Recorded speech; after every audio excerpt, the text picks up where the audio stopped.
درود بر روح پرفتوی حضرت مولانای بزرگ. خیلی دلمون در هیجان است. ایزاده بخش زمینی سرزمین تاجیکستان، این همشهری ما، هم زبانی ما، هم تباری ما. این نفوذ رو ببینید، این قدرت و این احترام و اعتبار رو ببینید که مردم برای زیارتش میان. بسم الله الرحمن الرحیم. نیست کند هست کند به دل و به دست کند، باده دهد مست کند ساقی خمار مرا.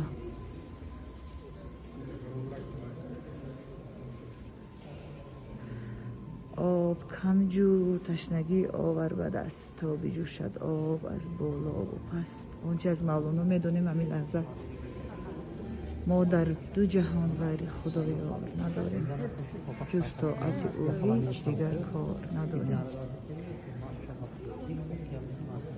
گر ببندد راه یک پیستان بر او، برگشاید راه صد بستان بر او.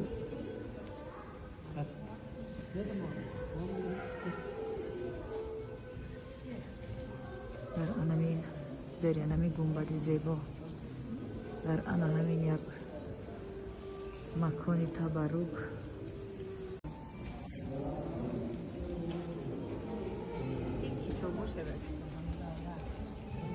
این مصنوی معنوی به همسون حفظ است. بشنو از نی چون حکایت میکند، از جدایی ها شکایت میکند.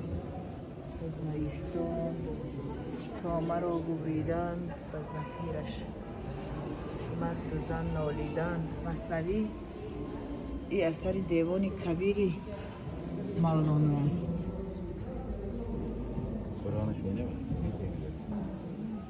دیوان کبیر.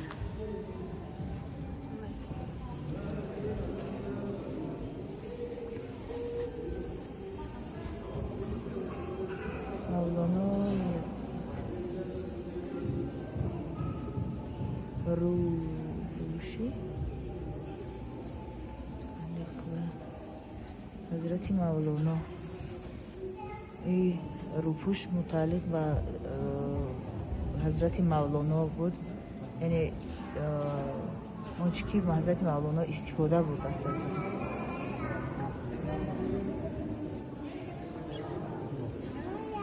از دوره سلجوقیان هنوز باقی است.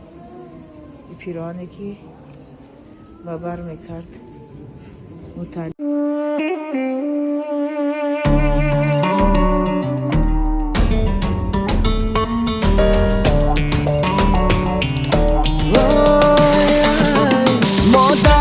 جهان غیر خدایار نداریم، ما جز غم او هیچ دیگر کار نداریم. درویش و فقیریم در این گوشه دنیا، بر نیک و بدی خلق خدا